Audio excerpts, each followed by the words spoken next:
ठीक है। तो कल हमने जो है वो यहाँ पर पॉज लिया था कॉजेज ऑफ इन्फ्लेशन के ऊपर, और कॉजेज ऑफ इन्फ्लेशन में हम ये डिस्कस कर रहे थे कि दो कॉजेज ऑफ इन्फ्लेशन होते हैं, एक होता है डिमांड पुल इन्फ्लेशन और एक होता है कॉस्ट पुश इन्फ्लेशन। ठीक है। तो डिमांड पुल इन्फ्लेशन में क्या होता है कि जब एग्रीगेट डिमांड का राइज जो है वो एग्रीगेट सप्लाई के राइज से मैच नहीं होता, when a rise in aggregate demand is not matched by a rise in aggregate supply, this creates shortage, जिसकी वजह से जो है वो प्राइस लेवल बढ़ जाता है और डिमांड पुल इन्फ्लेशन हो जाती है। कॉस्ट पुश इन्फ्लेशन में क्या होता है, कॉस्ट पुश इन्फ्लेशन में आपकी कॉस्ट बढ़ती है और कॉस्ट की वजह से आपका शॉर्ट रन एग्रीगेट सप्लाई कम होता है। Very important.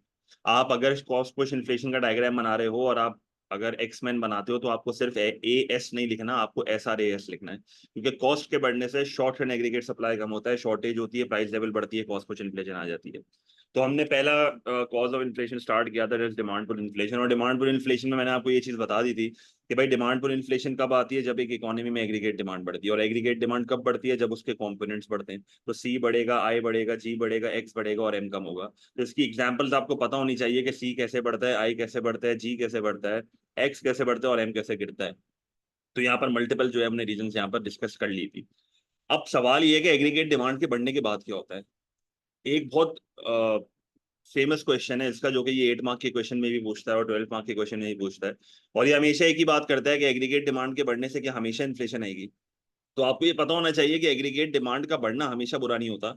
एग्रीगेट डिमांड का बढ़ना इनिशियली तो बहुत फायदेमंद होता है, क्योंकि जब एक इकोनॉमी में अनएम्प्लॉयड रिसोर्सेज होती हैं, जब एक इकोनॉमी में हम शॉर्ट रन में होते हैं, जब एक इकोनॉमी में बहुत ज्यादा स्पेयर कैपेसिटी होती है, तो एग्रीगेट डिमांड के बढ़ने से प्रोडक्शन बढ़ती है, डिमांड फॉर लेबर बढ़ता है, अनएम्प्लॉयमेंट कम होता है, इकोनॉमी में एक मल्टीप्लायर इफेक्ट आता है। इकोनॉमी में इनकम, आउटपुट, एम्प्लॉयमेंट सारी चीजें एक साथ बढ़ रही होती हैं। तो मल्टीप्लायर इफेक्ट का बेसिकली मतलब ये होता है कि एक बार एग्रीगेट डिमांड बढ़ता है तो उसके बाद मल्टीपल टाइम्स एग्रीगेट डिमांड बढ़ता है। और हर गवर्नमेंट का ऑब्जेक्टिव होता है कि 2 to 3% की इन्फ्लेशन बहुत इंपॉर्टेंट है। और वो 2 to 3% की इन्फ्लेशन डिमांड पुल के थ्रू इंपॉर्टेंट है। अब आप इस चीज को समझो, ये एक बहुत इंपॉर्टेंट कॉन्सेप्ट मैं आपको बता रहा हूँ। इकोनॉमी में इन्फ्लेशन जो है वो कॉस्ट के ऊपर भी डिपेंड करता है। अगर आप ये कहते हो कि इन्फ्लेशन क्या हमेशा हार्मफुल है, पहला पॉइंट तो आपका ये होगा कि ये कॉज ऑफ इन्फ्लेशन पर डिपेंड करता है। देखो, शॉर्ट टर्म एग्रीगेट सप्लाई के कम होने से जो इन्फ्लेशन आती है, जो कॉस्ट पुश इन्फ्लेशन होती है ना, वो हमेशा हमेशा हार्मफुल होती है। अभी मैं आपको बताऊंगा अभी। पर जो एग्रीगेट डिमांड के बढ़ने से इन्फ्लेशन आती है ना, वो हमेशा हार्मफुल नहीं होती। अगर वो 2 से 3% की इन्फ्लेशन है और वो इकोनॉमी में एक स्टिमुलस क्रिएट कर रहा है और इकोनॉमी के आउटपुट को बढ़ा रहा है और इकोनॉमी में प्रोडक्शन एनकरेज करवा रहा है, तो डिमांड पर इन्फ्लेशन कुछ हद तक फायदेमंद होती है इन द शॉर्ट रन। पर जैसे जैसे वक्त गुजरता है तो एग्रीगेट इकोनॉमी में रिसोर्सेज कम होना शुरू हो जाती हैं। एग्रीगेट डिमांड ज्यादा से बढ़ता है, एग्रीगेट सप्लाई कम से बढ़ती है। ये वो टाइम होता है जहां पर मुल्क में महंगाई ज्यादा से आ रही होती है और रियल जीडीपी कम से बढ़ रहा होता है। तो this is an alarming situation. तो ये माइल्ड इन्फ्लेशन के बाद वाला सिनेरियो होता है, जिसको रनिंग इन्फ्लेशन कहते हैं। रिसोर्सेज शॉर्ट होना शुरू हो गई और एक टाइम ऐसा आता है जहां पर आप अपने फुल एम्प्लॉयमेंट लेवल पे पहुंच जाते हो, आप अपने एलआरएएस के वर्टिकल वाले पोर्शन में पहुंच जाते हो। वहां पर जब एग्रीगेट डिमांड बढ़ती है तो सिर्फ प्राइस लेवल बढ़ता है। And that's what hyper inflation is, कि आपकी इकोनॉमी में सिर्फ प्राइस लेवल बढ़ रही है and real GDP stage the same. दो डायग्राम्स एक बच्चा जो है वो पेपर में बना सकता है डिमांड पुल इन्फ्लेशन की। ऑलवेज ऑलवेज रेकमेंडेड जो ग्राफ है वो ये वाला है, लॉन्ग रन एग्रीगेट सप्लाई। और हम जो long run aggregate supply use करते हैं वो कीनीजियन का ही करते हैं, तो ये वही वाला बना हुआ है, जिसमें एक पोर्शन हॉरिजॉन्टल होता है, एक अपवर्ड होता है और एक वर्टिकल होता है। सही है। तो एग्रीगेट डिमांड का बढ़ना is beneficial in this portion, it is beneficial in this portion. पर ये वाला जो एरिया है यहाँ पर बेनिफिशियल नहीं है, क्योंकि प्राइस ज्यादा से बढ़ रही है, रियल जीडीपी कम से बढ़ रहा है। और ये वाला पोर्शन तो ऐसा है जहाँ पर इकोनॉमी की परचेजिंग पावर एरोड हो चुकी है। इसका मतलब क्या हुआ कि वाई ए से लेके वाई एफ का जो डिस्टेंस होता है, इसको अपन कहते हैं डीफ्लेशनरी गैप, या आप इसको दूसरे लफ्जों में बोल सकते हो स्पेयर कैपेसिटी। अब आपको यहाँ पर समझना यह है कि जितना बड़ा ये गैप होगा उतना ज्यादा एग्रीगेट डिमांड का बढ़ना फ्रूटफुल होगा, जितना कम ये गैप होगा उतना ज्यादा एग्रीगेट डिमांड का बढ़ना नुकसानदेह होगा, क्योंकि it will bring inflation in the economy. और इकोनॉमी में अनएम्प्लॉयमेंट पे इतना अफेक्ट नहीं आ रहा होगा और इन्फ्लेशन बहुत ज्यादा से आ रही होगी। इसका मतलब एग्रीगेट डिमांड का बढ़ना कब बेनिफिशियल है, ये 3 चीजों पे डिपेंड करता है, ये लिख लो अपने पास। एग्रीगेट डिमांड का बढ़ना कब बेनिफिशियल है, इट डिपेंड्स ऑन 3 थिंग्स। सबसे पहला point, it depends on the deflationary gap. पहला पॉइंट ये है सबसे बेसिक, जो कि एक बच्चे को रटावा होना चाहिए। It depends on the deflationary gap, it depends on the spare capacity. ये आपका पहला पॉइंट होगा जब आप उसको बताओगे कि एडी का बढ़ना हमेशा हार्मफुल होता है। अगर डिफ्लेशनरी गैप ज्यादा है it is not harmful, deflationary gap कम है इट इज हार्मफुल। दूसरा point, it depends on the shape of the long run aggregate supply. किस पॉइंट पे आप ऑपरेट कर रहे हो, किस पॉइंट पे आप operate, if you are operating at the horizontal section, ये तो बहुत अच्छे है। अपवर्ड वाले सेक्शन में कर रहे हो, काफी हद तक सही है। पर वर्टिकल वाले पोर्शन में तो बिल्कुल भी रिकमेंडेड नहीं है। सही है, जो बिल्कुल जो है हाइपर वाला एरिया होता है। और एक और आपकी इवैल्यूएशन यहाँ पर कौन सी है, it also depends whether the rise in aggregate demand is matched by a rise in aggregate supply. भाई अगर मेरी इकोनॉमी में एग्रीगेट डिमांड 100% से भी बढ़ जाती है, पर अगर साथ में एग्रीगेट सप्लाई भी 100% से बढ़ रहा है ना, तो फिर एडी के बढ़ने से कोई नुकसान नहीं होगा, कोई इन्फ्लेशन नहीं आएगी। तो एडी का बढ़ना क्या हमेशा हार्मफुल है? It depends on the deflationary gap, spare capacity, it depends on the shape of the LRS, it depends whether the aggregate supply is being matched by a rise in aggregate demand। यही evaluation एक और answer में भी आती है, जिधर एक बार सवाल ही आया था कि क्या एग्रीगेट डिमांड के बढ़ने से इन्फ्लेशन पे ज्यादा इंपैक्ट आएगा या एम्प्लॉयमेंट पे आएगा। ये भी किस पे डिपेंड करता है? डिफ्लेशनरी गैप पे डिपेंड करता है। इन्फ्लेशन के आने से एडी के बढ़ने से इन्फ्लेशन पे ज्यादा अफेक्ट आएगा या एम्प्लॉयमेंट पे ज्यादा अफेक्ट आएगा? Again it depends on the deflationary gap. अगर एक इकोनॉमी में डिफ्लेशनरी गैप बहुत ज्यादा है तो इन्फ्लेशन पे तो इतना अफेक्ट नहीं आएगा, पर एम्प्लॉयमेंट पे बहुत मेजर अफेक्ट आएगा, आपकी एम्प्लॉयमेंट बहुत ज्यादा से बढ़ेगी। पर अगर एक इकोनॉमी में डिफ्लेशनरी गैप कम है तो इन्फ्लेशन पे बहुत ज्यादा अफेक्ट आ रहा होगा, पर एम्प्लॉयमेंट पे इतना अफेक्ट नहीं आ रहा होगा। क्लियर है ये चीज? ये तीन डिफरेंट पॉइंट्स होंगे बिल्कुल। अब अगर आप एक 12 मार्क का आंसर कर रहे हो, you will have to write this point and this point. ये शेप वाला मैं रेकमेंड नहीं करता पॉइंट, स्टिल आपको पता होना चाहिए। सही है? अगर 8 मार्क का क्वेश्चन है तो फिर सिर्फ ये वाला लिखना, क्योंकि 8 मार्क की क्वेश्चन में वैल्यूएशन में सिर्फ एक पॉइंट लिखते हैं, 12 मार्क के सवाल में 2 पॉइंट लिखते हैं वैल्यूएशन में, क्योंकि 4 मार्क की होती है। क्लियर?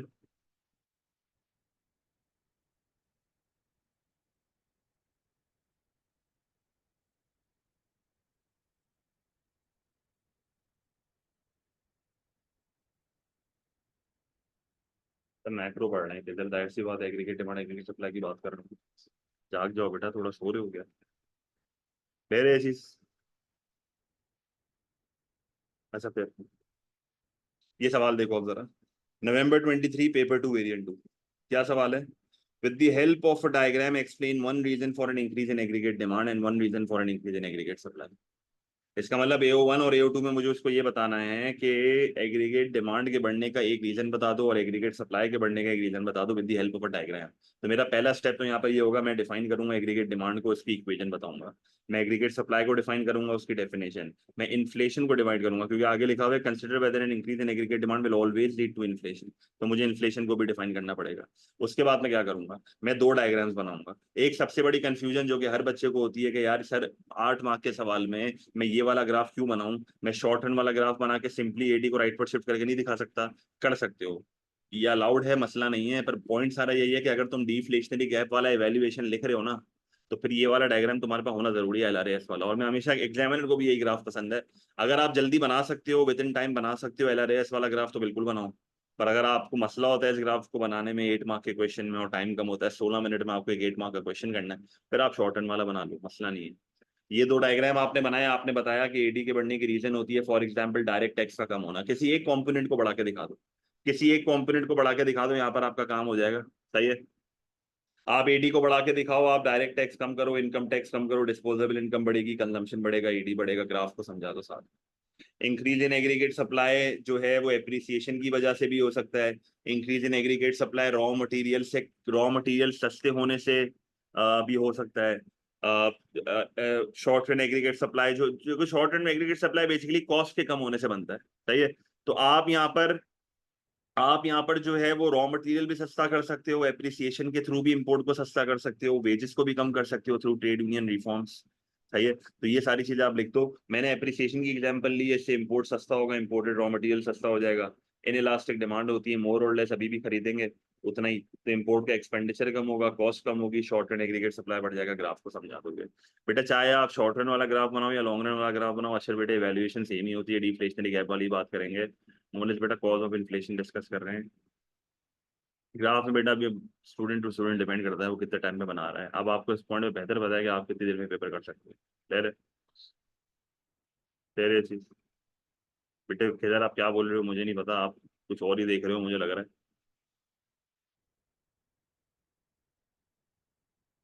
नहीं, एडी की आपको सारी लाइन शो करनी है, हर स्टेज दिखाना होता है।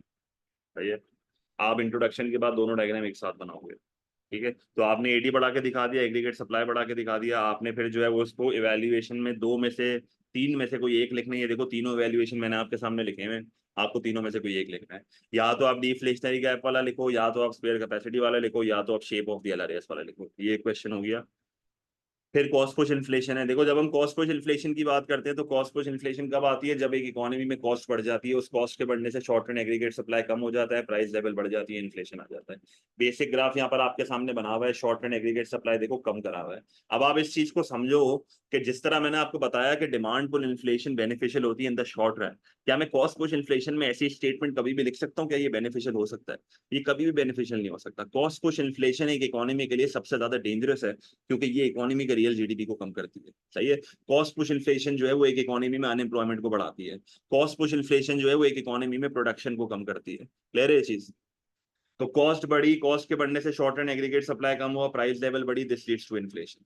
क्लियर है ये चीज? अच्छा, फिर अब आपको पेपर में एक रीजन चूज करनी होती है जिसके थ्रू आप कॉस्ट पुश और डिमांड पुल समझाते हो। तो सबसे अच्छी वजह और सबसे अच्छी रीजन एक स्टूडेंट यहाँ पर जो सेलेक्ट कर सकता है ना, वो डेप्रिसिएशन है। आप सिंपली क्या बताओ, आप बोलोगे यार करेंसी की वैल्यू गिर रही है और उस करेंसी की वैल्यू के गिरने से एक्सपोर्ट की प्राइस कम हो रही है, एक्सपोर्ट का रेवेन्यू जो है वो बढ़ रहा है, एग्रीगेट डिमांड बढ़ रही है, मल्टीप्लायर इफेक्ट आ रहा है, एडीएएस को एक्सीड कर रहा है, डिमांड पुल इन्फ्लेशन आ गई। तो डेप्रिसिएशन से आपकी डिमांड पुल इन्फ्लेशन आपने कर दी। कॉस्ट पुश कैसे होगी? आप बोलो जब एक करेंसी डेप्रिशिएट होती है तो इंपोर्ट की प्राइसेस बढ़ जाती हैं। If I am importing a raw material जिसकी डिमांड इनइलास्टिक होती है, तो मुझे मजबूरी में भी खरीदना पड़ेगा, तो मेरे इंपोर्ट का एक्सपेंडिचर बढ़ जाएगा, which will reduce my short and aggregate supply, price level बढ़ जाएगी, कॉस्ट पुश इन्फ्लेशन आपकी इकोनॉमी में आ जाएगी। इसका मतलब डेप्रिसिएशन एक बहुत बेहतरीन फैक्टर है जिसमें आप दोनों कॉजेज ऑफ इन्फ्लेशन को एक साथ समझा सकते हो। और इसके ऊपर बहुत क्वेश्चंस भी हैं और लेटेस्ट पास पेपर में भी इसके सवाल है, मैं आपको दिखा रहा हूँ। और बच्चों वाली रीजन बहुत है, आप इनडायरेक्ट टैक्स के थ्रू भी कॉस्ट बढ़ा के दिखा सकते हो। आप ट्रेड यूनियन पावर बढ़ा के भी वेजेस बढ़ा दो, इससे भी कॉस्ट बढ़ सकती है। आप रेंट बढ़ा के दिखा दो, इससे भी आपकी कॉस्ट बढ़ जाती है। आप नेशनल मिनिमम वेज बढ़ा दो, इससे भी कॉस्ट बढ़ जाती है। तो देयर आर मल्टीपल रीजंस की एक इकोनॉमी में कॉस्ट बढ़ सकती है, पर अच्छा रीजन सबसे जो है ना वो डेप्रिसिएशन है। तो हमेशा इस वाले पॉइंट को यूज करोगे तो ज्यादा क्रेडिट मिलेगा आपको पेपर में। तो यहाँ पर एक और क्वेश्चन हम देख रहे हैं, this is June 23 paper 2 variant 2। ये सारे पेपर्स हम डिस्कस कर चुके हैं। Explain the difference between cost push and demand pull inflation and consider which is more likely to occur if there is a depreciation in the exchange rate of a country with a few natural resources. तो यहाँ पर जो है आप उसको cost push inflation define करोगे, बताओगे कि कॉस्ट के बढ़ने से आती है। डिमांड पुल इन्फ्लेशन डिफाइन करो, बताओगे कि एग्रीगेट डिमांड के बढ़ने से आता है। वही दो डायग्राम्स बनेंगी आपकी। डायग्राम का सवाल में कहीं भी नहीं बोला, देखो खुद बनाइए। कभी नहीं बोलेगा, बहुत रेयर क्वेश्चंस में बोलता है डायग्राम बनाओ, आपको खुद बनानी है डायग्राम भाई। ओ लेवल के बच्चे नहीं हो आप। सही है। डायग्राम नहीं बनाओगे तो बेटा ग्रेड भी नहीं आएगा। आपने ये दो डायग्राम्स बनाई और आपने फिर जो है वो उसको बताया कि डेप्रिसिएशन से डिमांड पुल इन्फ्लेशन कैसे आ रही है। फिर आपने बताया डेप्रिसिएशन से कॉस्ट पुश इन्फ्लेशन कैसे आ रही है। बेटा अगर दोनों बनाई है तो दोनों आएंगी, जाहिर सी बात है। तो डेप्रिसिएशन से डिमांड पुल इन्फ्लेशन आएगी, डेप्रिसिएशन से कॉस्ट पुश इन्फ्लेशन आएगी। आपने दोनों उसको समझा दिया। अब ज्यादा लाइकली कौन सा है? सवाल में इसने ये चीज लिखी हुई है कि अ country with a few natural resources. इसका मतलब यू आर इंपोर्टिंग की इनपुट्स। अगर आपके पास फ्यू नेचुरल रिसोर्सेज है तो इसका मतलब आप की इनपुट्स जो है वो इंपोर्ट कर रहे हो। तो ज्यादा लाइकली जो ये इकोनॉमी फेस करेगी मेरे हिसाब से वो कॉस्ट पुश इन्फ्लेशन है, क्योंकि उसको की इनपुट्स इंपोर्ट करने पड़ेंगे और वो महंगे भी हो जाएंगे क्योंकि करेंसी गिर रही है, उसके बावजूद खरीदने पड़ेंगे। तो considering an economy with a few natural resources will always be dependent on other economy, that means demand is likely to be inelastic, thus cost push inflation is likely to occur. Clear? So this will be your conclusion. ठीक है। एक और question यहाँ पर हमारे पास है, with the help of an ADAS diagram explain cost push inflation and demand pull inflation in an economy and consider in what circumstances one may be more damaging than the other. यहाँ पर आपको cost push और demand पुल का differentiation करना है। ये तो बहुत आसान है, आप सिंपली दोनों को डिफाइन करके दोनों का ग्राफ बना दोगे। आगे जो उसने क्या बोला है ना, ये कि consider in what circumstances one may be more damaging than the other. तो आपको basically demand pull and cost push के नुकसान और फायदे बताने। सही है। तो वैसे जनरली तो इस क्वेश्चन में नुकसान ही बताने, क्योंकि इसे डैमेजिंग की बात करी हुई है। तो आप उसको बताओ कि देखो कॉस्ट पुश इन्फ्लेशन तो हमेशा नुकसानदेही होती है, उसका कभी फायदा हो ही नहीं सकता। तो आप बोलो भाई कॉस्ट पुश इन्फ्लेशन जो है वो किस तरीके से डैमेजिंग होती है, आपको एक एग्जांपल यूज करनी पड़ेगी, आपको अपने ग्राफ को आंसर में इनकॉर्पोरेट करना पड़ेगा। आप उसको बोलोगे यार डेप्रिसिएशन की वजह से इंपोर्ट की प्राइसेस बढ़ रही हैं, मैं रॉ मटेरियल जो है वो इंपोर्ट कर रहा हूँ, उसकी डिमांड जो है वो इन इलास्टिक है, इसकी वजह से मेरा इंपोर्ट का एक्सपेंडिचर जो है वो बढ़ गया, जिसकी वजह से मेरी कॉस्ट बढ़ गई, शॉर्ट एंड एग्रीगेट सप्लाई कम हुआ, प्राइस लेवल बढ़ गया। अब आप बोलो कि ये ग्राफिकली अगर आप देखो शॉर्ट एंड एग्रीगेट सप्लाई वाले ग्राफ को, तो आपका रियल जीडीपी जो है ना वो यहाँ पर क्या हो रहा है, कम हो रहा है। तो आप उसको क्लियरली ये चीज बताओ कि कॉस्ट पुश इन्फ्लेशन की वजह से एक इकोनॉमी का जो है वो रियल जीडीपी कम हो जाता है। अनएम्प्लॉयमेंट इकोनॉमी में बढ़ जाती है, बिजनेसेस अपने वर्कर्स को ले ऑफ करते हैं और एक डाउनवर्ड मल्टीप्लायर साइकिल चल जाता है यहाँ पे। और आप ये भी बोलो कि बिजनेसेस जब जो है ना वो ये देखते हैं कि उनकी कॉस्ट बढ़ रही है और उनके प्रॉफिट्स कम हो रहे हैं, तो बिजनेसेस जो है वो अपनी इन्वेस्टमेंट भी कम कर देती है, बिल्कुल उनके पास कोई इंसेंटिव नहीं होता टू इन्वेस्ट फर्दर। फिर आप बोलो डिमांड पुल इन्फ्लेशन जो है वो कैसे बढ़ सकती है, आप बोलो कि भाई कोई भी एक कंपोनेंट को बढ़ा के दिखा दो और बोलो कि डिमांड पुल इन्फ्लेशन आ रही है, एडीएएस को एक्सीड कर रहा है, we are getting closer to the potential, price level बढ़ रही है, रियल जीडीपी बढ़ रहा है। पर आप उसको बोलो कि कभी कभार ऐसा होता है कि जब इकोनॉमी बहुत ज्यादा पोटेंशियल के करीब होती है ना, तो price level rises faster at a faster rate than the rise in the real GDP. इसका मतलब इकोनॉमी में प्राइस ज्यादा से बढ़ रही है, रियल जीडीपी कम से बढ़ रहा है, this is an alarming situation. और एक पॉइंट ऐसा आता है जहां पर आप पोटेंशियल पे पहुंच जाते हो तो सिर्फ प्राइस लेवल बढ़ती है। तो आप उसको बोलो ये वो पॉइंट है जहां पर हाइपर इन्फ्लेशन आ रहा है, जहां पर आपकी परचेजिंग पावर इरोड हो रही है, बाहर वाले आपसे खुद भी नहीं कुछ भी नहीं खरीदेंगे, तो आपका एक्सपोर्ट का रेवेन्यू कम हो जाएगा, एग्रीगेट डिमांड कम हो जाएगी, this might lead to a deflation in the economy, this might lead to a recession in the economy, और मजीद स्टैंडर्ड ऑफ लिविंग आपकी इकोनॉमी में जो है वो यहाँ पर कम हो जाएंगे। क्लियर है चीज?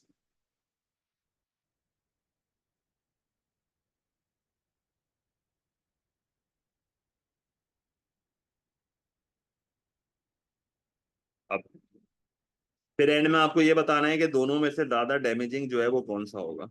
सही है, तो दोनों में से ज्यादा डैमेजिंग कौन सा है, देखो यहाँ पर मैंने लिखा हुआ है, कंक्लूजन आप पढ़ सकते हो। In order to conclude, cost push inflation will be more damaging in the short run considering demand being inelastic for imported goods. आप बोलोगे यार कॉस्ट पुश इन्फ्लेशन ज्यादा डैमेजिंग हो सकती है इन द शॉर्ट रन अगर आप बाहर मुल्कों से चीजें मंगवा रहे हो, क्योंकि उस सिनेरियो में मजबूरी में भी आपको खरीदना पड़ेगा। और डिमांड पर इन्फ्लेशन जो है वो हार्मफुल होती है इन द लॉन्ग रन, जब आप अपने पोटेंशियल के करीब होते हो, which leads to hyperinflation. तो ये वैल्यूएटिव कमेंट्स आपको याद होने चाहिए। कॉस्ट पुश वैसे तो हमेशा ही हार्मफुल होती है, पर अगर मैं कंपेयर कर रहा हूँ ना कॉस्ट पुश और डिमांड पुल को, तो आप बोलो cost push is more harmful in the short run while demand pull inflation is more harmful in the long run। क्योंकि लॉन्ग रन में ना आप अगर किसी कंट्री से इंपोर्ट कर भी रहे हो ना, तो आप ऑल्टरनेटिव्स को ढूंढ लोगे। डिमांड पुल में तो ऐसा होता है कि लॉन्ग रन में आप पोटेंशियल के करीब आ जाते हो ना, तो उस सिनेरियो में आपकी इकोनॉमी में हाइपर इन्फ्लेशन का खतरा होता है। क्लियर है ये चीज?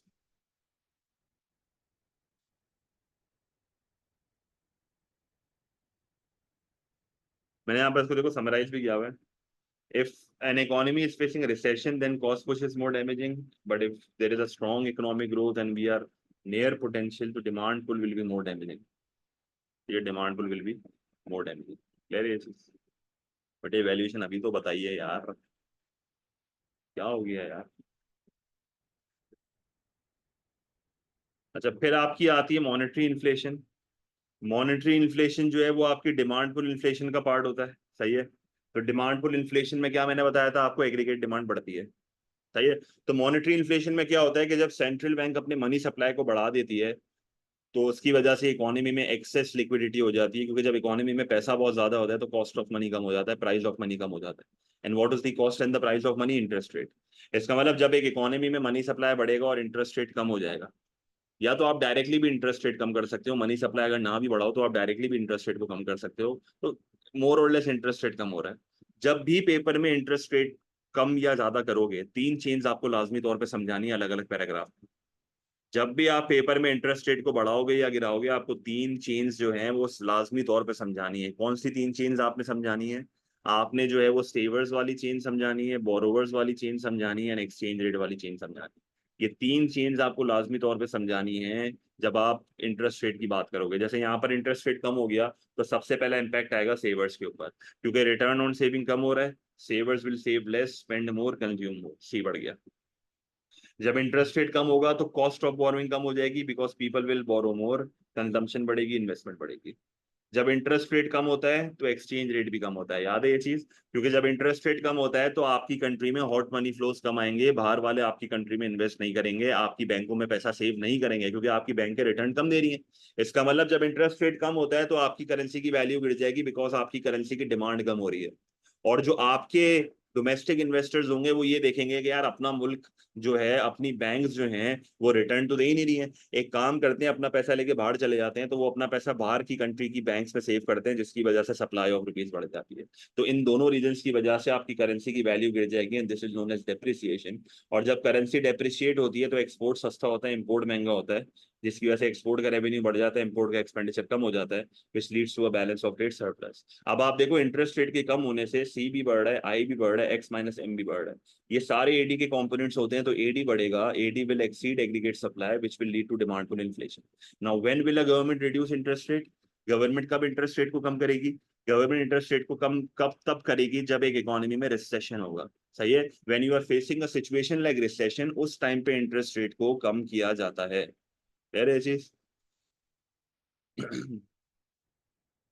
बेटा किस कॉन्टेक्स्ट में पूछ लो साथ, मुझे समझ नहीं आया सवाल आपका। सवाल बहुत वेग है, इलास्टिसिटीज पे भी डिपेंड कर रही होती है बातें तो।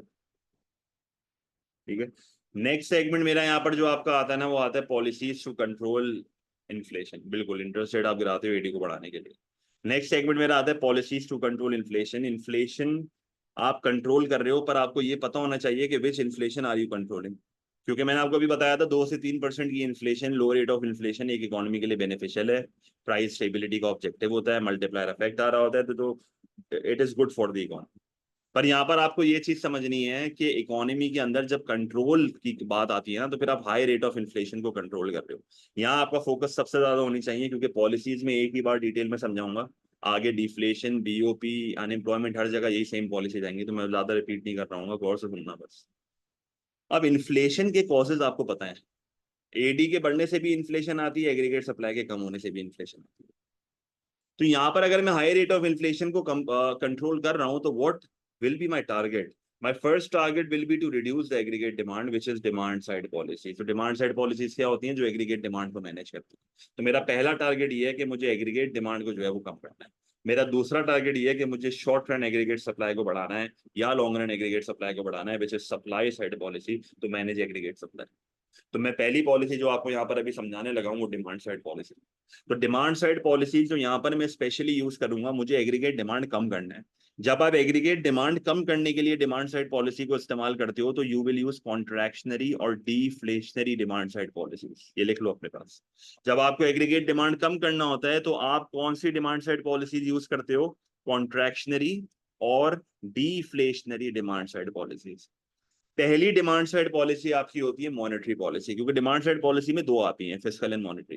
पहली आपकी होती है मॉनेटरी पॉलिसी। मॉनेटरी पॉलिसी की डेफिनेशन क्या है? देखो, किसी भी पॉलिसी को जब डिफाइन करना होता है, तो उसके टूल्स बताते हैं। मॉनेटरी पॉलिसी के क्या टूल्स हैं? Money supply, interest rate, exchange rate and credit regulation. सही है, आपके यहाँ पर 4 टूल्स होते हैं: money supply, interest rate, exchange rate and credit regulation. तो कॉन्ट्रैक्शनरी मॉनेटरी पॉलिसी आप यूज करोगे to reduce the aggregate demand. इसका मतलब आप इकोनॉमी में पैसों की सर्कुलेशन को कम करोगे, मनी सप्लाई कम करोगे, इकोनॉमी में लिक्विडिटी की शॉर्टेज हो जाएगी, कॉस्ट ऑफ मनी बढ़ जाएगा, प्राइस ऑफ मनी बढ़ जाएगा, दैट इज इंटरेस्ट रेट। जैसे ही इंटरेस्ट रेट बढ़ेगा, तो सेवर्स जो है वो ज्यादा सेव करेंगे, क्योंकि रिटर्न ऑन सेविंग बढ़ रहा है, स्पेंड कम करेंगे, कंज्यूम कम करेंगे। बोरोवर्स जो है वो कम बोरो करेंगे, क्योंकि कॉस्ट ऑफ बोरोइंग बढ़ रही है, कंजम्पशन कम होगी, इन्वेस्टमेंट कम होगी, क्योंकि कंज्यूमर भी बोरो करता है और इन्वेस्टर्स भी बोरो करते हैं। और जब इंटरेस्ट रेट बढ़ेगा, तो बाहर वाले आपकी कंट्री में आके पैसा सेव करेंगे, आपकी करेंसी की डिमांड बढ़ जाएगी, तो आपकी करेंसी अप्रिशिएट कर जाएगी। जैसे ही आपकी करेंसी अप्रिशिएट कर जाएगी, तो इससे एक्सपोर्ट की प्राइस बढ़ जाएगी और इम्पोर्ट की प्राइस कम हो जाएगी। एक्सपोर्ट की प्राइस बढ़ेगी तो एक्सपोर्ट का रेवेन्यू कम होगा, इंपोर्ट की प्राइस कम हो जाएगी तो इंपोर्ट का एक्सपेंडिचर बढ़ेगा। This will create a balance of trade का डेफिसिट, क्योंकि import expenditure will be greater than export revenue. आपने जो है वो सक्सेसफुली सी को भी कम कर दिया, आई को भी कम कर दिया, एक्स माइनस एम को भी कम कर दिया। ये सारी चीजें एडी को कम करेंगी। ये एडी का कम होना जो है वो इकोनॉमी में प्राइस लेवल को कंट्रोल कर लेगा, जो इतनी तेजी से वो बढ़ रही है।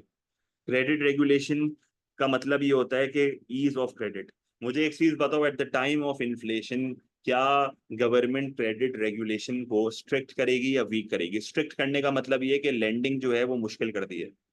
सही है, लेंडिंग को मुश्किल किया जाता है, क्रेडिट रेगुलेशन बढ़ाई जाती है। सही है, इकोनॉमी में लेंडिंग को कम किया जाता है, बैंक्स के ऊपर स्ट्रिक्टनेस बढ़ा दी जाती है कि आप हर अरे गहरे को लोन ना दो। तो गवर्नमेंट जो है वो क्रेडिट रेगुलेशंस बढ़ा देती है, और बैंक्स को ये कहती है कि भाई इन्फ्लेशन के टाइम पे लोगों को इतना ज्यादा क्रेडिट ना दो, क्योंकि इकोनॉमी में स्पेंडिंग बढ़ेगी, जिसकी वजह से इकोनॉमी में महंगाई और बढ़ेगी। तो आप क्रेडिट रेगुलेशन स्ट्रिक्ट कर देते हो, ताकि बैंक्स जो हैं वो कम पैसा लेंड करे लोगों को। जितना कम पैसा लोगों को लेंड किया जाएगा, उतना कम वो स्पेंड करेंगे, जितना कम वो स्पेंड करेंगे, इकोनॉमी में इन्फ्लेशन कंट्रोल होगी।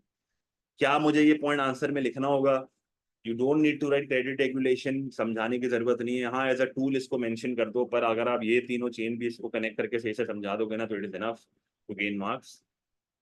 अच्छा, आपने सी भी कम कर दिया, आई भी कम कर दिया, एक्स माइनस एम भी कम कर दिया, एडी भी कम कर दिया, प्राइस लेवल कम हो गई, डिमांड पुल इन्फ्लेशन कंट्रोल हो गई, ग्राफ आपके सामने बना हुआ है। जब भी एग्रीगेट डिमांड को कम करते हैं तो लॉन्ग रन एग्रीगेट सप्लाई वाला ग्राफ नहीं बनाना होता, लिख लो ये। जब भी एग्रीगेट डिमांड को कम करते हैं तो एलआरएएस वाला ग्राफ नहीं बनता, शॉर्ट रन वाला ग्राफ बना के एडी को लेफ्ट शिफ्ट किया जाता है। शॉर्ट रन वाला ग्राफ बना के एडी को लेफ्ट शिफ्ट किया जाता है। Long run aggregate supply graph बनाने की जरूरत नहीं है जब आप एडी को कम करते हो। एक और बहुत इंपॉर्टेंट चीज जो कि मॉनेटरी पॉलिसी में आपको पता होनी चाहिए, monetary policy is the only demand side policy which controls demand pull inflation and cost push inflation. ये लिख लो अपने पास, monetary policy is the only demand side policy which controls demand pull inflation and cost push inflation. क्योंकि monetary policy में जब आप interest rate को बढ़ाते हो और जब आपकी करेंसी की वैल्यू बढ़ती है, कॉन्ट्रैक्शनरी पॉलिसी जो हमने अभी लगाई है, मैंने जब इंटरेस्ट रेट को बढ़ाया था तो मेरी करेंसी की वैल्यू बढ़ गई थी ना। अब उस करेंसी की वैल्यू के बढ़ने से आप नोट करो इंपोर्ट क्या हो रहा था, सस्ता हो रहा था। अब अगर मेरी इकोनॉमी जो है वो कोई रॉ मटेरियल मंगवा रही है जिसकी डिमांड इन इलास्टिक है, तो वो तो अभी भी मंगवाऊंगा पर वो मुझे सस्ता पड़ेगा। जब मुझे रॉ मटेरियल सस्ता पड़ेगा तो मेरी कॉस्ट कम होगी, मेरी कॉस्ट कम होगी तो कॉस्ट पुश इन्फ्लेशन कंट्रोल हो जाएगी। यहाँ पर आप एक शॉर्ट एंड एग्रीगेट सप्लाई बढ़ाने वाला भी ग्राफ बना सकते हो जिसमें आप कॉस्ट पुश इन्फ्लेशन को कंट्रोल करके दिखा सकते हो। तो monetary policy is the only demand side policy which controls demand pull and cost push inflation. Effectiveness का मतलब क्या है? अब जब भी आप एक 12 मार्क का आंसर कर रहे होते हो जिसमें आपको दो पॉलिसी कंपेयर करके इन्फ्लेशन कंट्रोल करनी होती है, तो पहले आपने मॉनेटरी पॉलिसी समझा दी। अब उसका एक बुराई बतानी होती है आंसर में। ये अपने आंसर AO1 और AO2 में ना दोनों पॉलिसीज की एक एक बुराई बतानी होती है। तो मॉनेटरी पॉलिसी की बहुत बुराई है, मैं आपको बता रहा हूँ। पहली बुराई तो ये कि it is difficult to control the money supply. सही है, it is difficult to control the money supply. आप मनी सप्लाई को उतनी आसानी से बढ़ा या कम नहीं कर सकते। Time lag between changing interest rate and its impact, normally 18 महीने लगते हैं। आप आज इंटरेस्ट रेट कम करोगे तो इसका इम्पैक्ट जो है वो 18 महीने बाद आ रहा होता है। Impact on unemployment and economic growth, ये अनइंटेंडेड कॉन्सिक्वेंस होता है। आप करना क्या चाह रहे हो और हो क्या रहा है? आप प्राइस स्टेबिलिटी अचीव करना चाह रहे हो पर आपकी इकोनॉमी में अनएम्प्लॉयमेंट और इकोनॉमिक ग्रोथ वाला ऑब्जेक्टिव अचीव नहीं हो रहा। आपकी इकोनॉमी में एडी कम होता है तो फुल एम्प्लॉयमेंट का ऑब्जेक्टिव अचीव नहीं होता। आपकी इकोनॉमी में आप देख लो रियल जीडीपी भी कम हो रहा है। इसका मतलब गवर्नमेंट के अपने ही ऑब्जेक्टिव्स जो हैं वो आपस में कॉन्फ्लिक्ट कर रहे हैं। आप प्राइस स्टेबिलिटी अचीव करने के चक्रों में ना फुल एम्प्लॉयमेंट का ऑब्जेक्टिव अचीव कर रहे हो ना इकोनॉमिक ग्रोथ का ऑब्जेक्टिव अचीव कर रहे हो। तो monetary policy is a conflicting policy. फिर आपकी दूसरी आती है फिस्कल पॉलिसी। फिस्कल पॉलिसी में जो है वो आपके पास टैक्सेशन एंड गवर्नमेंट स्पेंडिंग के टूल्स होते हैं। इन दोनों टूल्स को यूज करके मुझे एग्रीगेट डिमांड को जो है वो कम करना होता है। तो पहला मैं यहाँ पर यूज करूंगा कॉन्ट्रैक्शनली फिस्कल पॉलिसी, ऑब्वियसली क्योंकि मुझे एडी को कम करना है। क्लियर है ये चीज? वही बात है, आप जो है वो कॉन्ट्रैक्शनरी फिस्कल पॉलिसी में सबसे पहले गवर्नमेंट की स्पेंडिंग को कम करोगे, जिससे इकोनॉमी में डाउनवर्ड मल्टीप्लायर आएगा, एडी कम होगा, ग्रोथ कम होगी, इनकम्स कम होंगी, कंजम्पशन कम होगी, एडी कम हो जाएगा। This is your first chain जो आप फिस्कल पॉलिसी में बनाते हो। सेकंड चेन, आप उसको बोलोगे government can increase income tax, disposable income कम हो जाएगा, कंजम्पशन कम होगी, एडी कम हो जाएगा। कॉर्पोरेशन टैक्स बढ़ाओगे, टैक्स ऑन कंपनीज प्रॉफिट्स बढ़ाओगे, रिटेन्ड प्रॉफिट्स कम होंगे, इन्वेस्टमेंट कम होगी, इकोनॉमी की ग्रोथ कम होगी, मजीद इनकम्स कम होंगी, कंजम्पशन कम होगी, एडी कम होगा। सवाल, क्या मुझे इनडायरेक्ट टैक्स के बारे में लिखना है फिस्कल पॉलिसी में? नहीं लिखना, लिख लो अपने पास, never mention indirect tax while explaining fiscal policy. सिर्फ डायरेक्ट टैक्स के बारे में बात करते हैं जब हम फिस्कल पॉलिसी लिख रहे होते हैं। Never use indirect tax when explaining fiscal policy. Never use indirect tax when explaining fiscal policy. Clear है? इसलिए नहीं लिखते क्योंकि इनडायरेक्ट टैक्स हम नॉर्मली जो है ना वो समझाना थोड़ा टेक्निकल हो जाता है, क्योंकि इनडायरेक्ट टैक्स अगर आप बढ़ाओगे ना तो इससे कॉस्ट पुश इन्फ्लेशन आ जाएगी, बहुत ज्यादा लंबी हो जाती है। सही है। और जनरली भी हम इनडायरेक्ट टैक्स वाले चीज को सप्लाई साइड पॉलिसी में यूज कर रहे होते हैं। वो कैसे यूज कर रहे होते हैं मैं बता रहा हूँ। ग्राफ यहाँ पर क्या बनेगा, वही सेम मॉनेटरी पॉलिसी वाला ग्राफ है, जिधर आप एग्रीगेट डिमांड को कम करोगे अनएम्प्लॉयमेंट बढ़ेगी, रिसेशन होगा, सोशल अनरेस्ट होगा। ये सारी चीजें आप उसको मेंशन यहाँ पर कर दोगे। कह रहे चीज। अच्छा, टैक्स बढ़ाओगे तो workers will demand high wages, पहला नुकसान। टैक्स बढ़ाओगे डिस्पोजेबल इनकम कम हो जाएगी। बाहर मुल्कों में क्या होता है, वेस्टर्न कल्चर जो है ना, जो वेस्टर्न कंट्रीज होती हैं वहां पर लोग जो है ना वो अपनी अपने स्टैंडर्ड ऑफ लिविंग को अफेक्ट नहीं होने देते। अगर यूके या यूएसए में टैक्स बढ़ता भी है और लोगों की डिस्पोजेबल इनकम कम भी हो जाती है ना, तो लोग क्या करते हैं कि टैक्स जो है ना वो अपनी सेविंग से देना शुरू कर देते हैं। इसका मतलब they do not stop their spending. वो सिंपली क्या करते हैं कि अपनी सेविंग को रन डाउन करते हैं और उसी सेविंग से अपनी जो है ना वो टैक्स दे रहे होते हैं।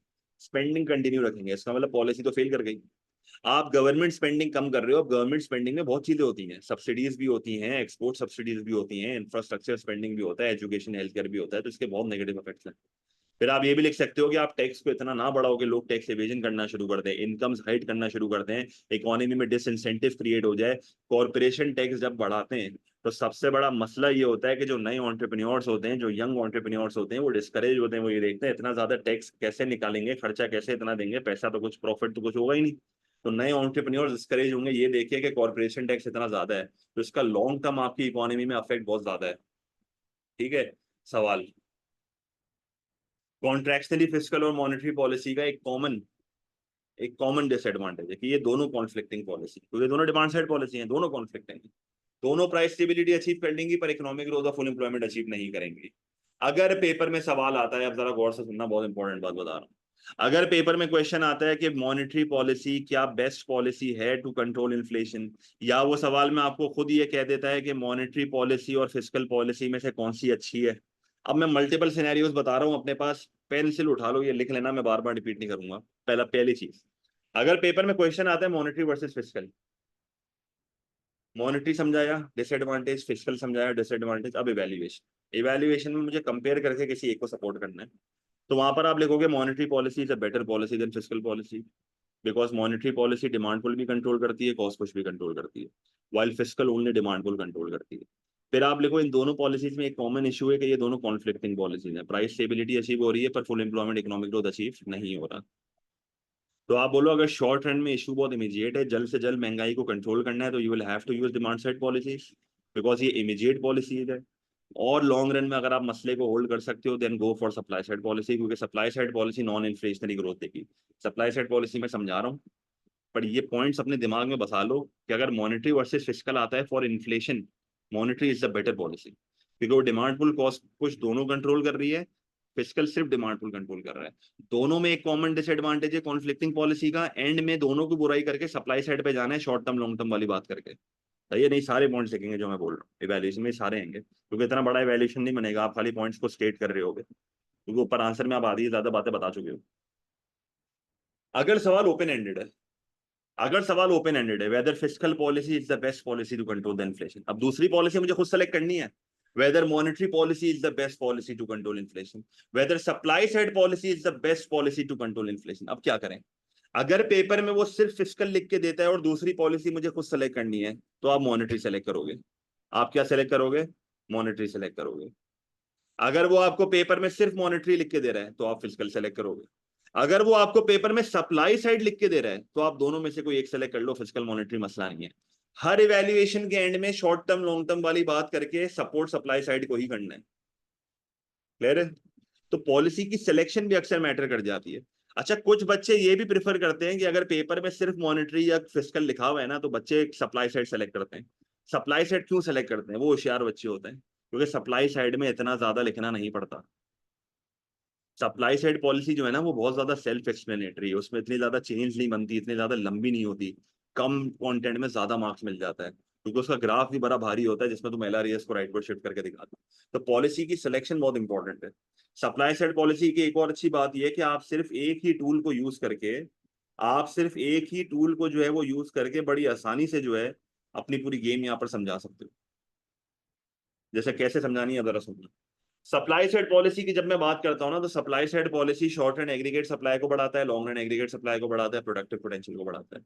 मेरी पहली पॉलिसी यहाँ पर एजुकेशन एंड ट्रेनिंग है, जहां पर मैं वर्कर की स्किल्स को बढ़ाऊंगा, प्रोडक्टिविटी बढ़ाऊंगा, कॉस्ट कम होगी, एग्रीगेट सप्लाई बढ़ेगा, प्राइस लेवल कम हो जाएगा। आप कंपटीशन बढ़ा सकते हो, डीरेगुलेशन कर सकते हो, रूल्स एंड लॉस कम करो, और फर्म्स एंटर करेंगी, कंपटीशन बढ़ेगा, प्राइस लेवल कम होगा। However, these policies are expensive. These policies have an opportunity cost. Time lag का बहुत बड़ा इशू है।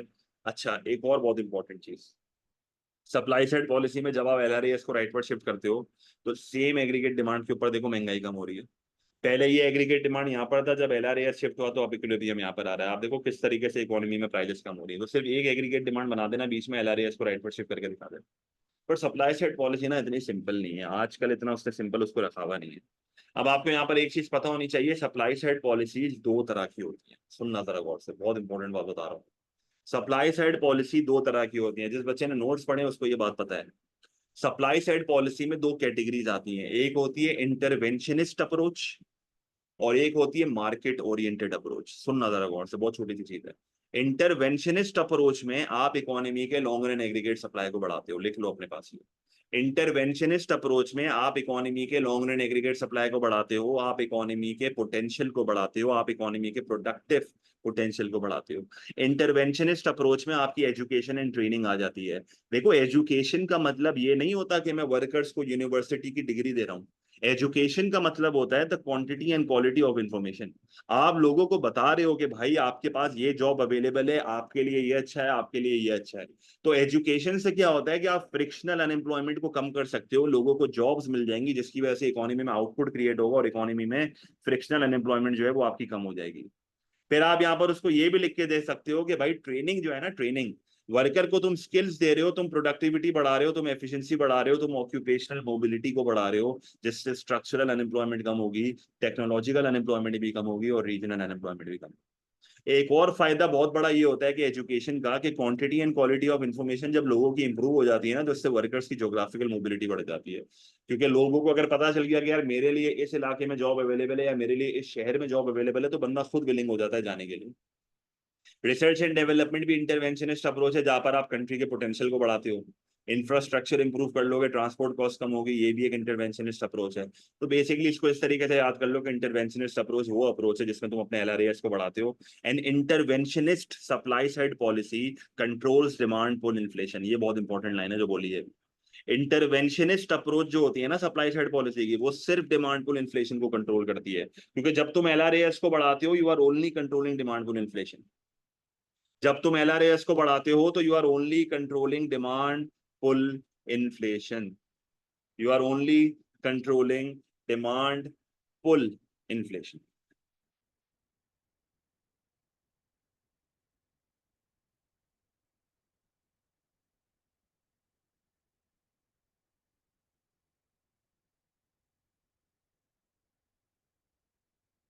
अच्छा, जो मार्केट बेस्ड अप्रोच होती है सप्लाई साइड की, उसमें क्या होता है? मार्केट ओरिएंटेड अप्रोच जो होती है ना, उसका काम होता है कॉस्ट पुश इन्फ्लेशन को कंट्रोल करना, उसका काम होता है शॉर्ट रन एग्रीगेट सप्लाई को बढ़ाना। Market oriented supply side policies जो होती है ना, उसमें तुम शॉर्ट रन एग्रीगेट सप्लाई को बढ़ाते हो, उसमें कॉस्ट पुश इन्फ्लेशन को कंट्रोल करते हो। ये डीरेगुलेशन की पॉलिसी, प्राइवेटाइजेशन की पॉलिसी, ट्रेड यूनियन रिफॉर्म्स, इधर तुम ट्रेड यूनियन की पावर को कम कर देते हो, वेजेस कम हो जाती है, कॉस्ट कम हो जाती है। डीरेगुलेशन में तुम कंपटीशन को बढ़ाते हो, कंपटीशन बढ़ता है, प्राइसेस कम हो जाती हैं। प्राइवेटाइजेशन में तुम पब्लिक सेक्टर इदारे प्राइवेट सेक्टर को बेच देते हो, प्राइवेट सेक्टर ज्यादा एफिशिएंट होता है, वो कॉस्ट कम करता है, शॉर्ट एंड एग्रीगेट सप्लाई बढ़ जाती है। कॉर्पोरेशन टैक्सेस को कम किया जाता है ताकि बिजनेसेस की कॉस्ट कम हो, बिजनेसेस के प्रॉफिट्स बढ़े, वो फर्दर इन्वेस्टमेंट करें। कॉर्पोरेशन टैक्स कम करने का एक और मकसद होता है टू मोटिवेट न्यू एंटरप्रेन्योर्स। वो ये चीज देखेंगे कि यार ये कॉर्पोरेशन टैक्स कम हो रहा है, अब इंसेंटिव है काम करने का, अब प्रॉफिट मिलेगा, अब अपना बिजनेस जाके खोलते हैं। एक चीज जो बच्चा यहाँ पर गलती करेगा, जो कि बिल्कुल ही एक लो लेवल का आंसर लिख रहा होगा, वो सब्सिडी को एज अ पॉइंट यूज करेगा। देखो, subsidy as a point use करना is highly highly not recommended. Never select subsidy as your priority point. Subsidy समझा के ये नहीं बोलना कि आप कॉस्ट पुश इन्फ्लेशन को कंट्रोल कर लोगे, इससे बहुत बेहतर पॉइंट्स अवेलेबल हैं। जिस तरह मैंने आपको बताया था ना कि इंटरनल इफेक्ट्स ऑफ इन्फ्लेशन में मेन्यू कॉस्ट और शू लेदर कॉस्ट को यूज करो, इसी तरीके से जब आप तुम सप्लाई साइड पॉलिसी समझा रहे हो तो never use subsidy as your point. Subsidy बड़ा बेसिक बच्चों वाला पॉइंट है। आप शॉर्ट एंड एग्रीगेट सप्लाई को राइटवर्ड शिफ्ट करोगे, प्राइस कम होगी, रियल जीडीपी बढ़ जाएगा, नॉन इन्फ्लेशनरी ग्रोथ आएगी, नॉन कॉन्फ्लिक्टिंग पॉलिसी है। प्राइस स्टेबिलिटी का भी ऑब्जेक्टिव अचीव हो रहा है, फुल एम्प्लॉयमेंट इकोनॉमिक ग्रोथ का भी ऑब्जेक्टिव अचीव हो रहा है। You are achieving all three objectives without conflicting. तभी कहते हैं कि कॉन्ट्रैक्शनरी फिस्कल, कॉन्ट्रैक्शनरी मॉनेटरी, दोनों से अच्छी सप्लाई साइड पॉलिसी है, क्योंकि ये नॉन कॉन्फ्लिक्टिंग पॉलिसी है। गवर्नमेंट के ऑब्जेक्टिव्स कॉन्फ्लिक्ट किए बगैर जो है आप सारे ऑब्जेक्टिव अचीव कर लेते हो।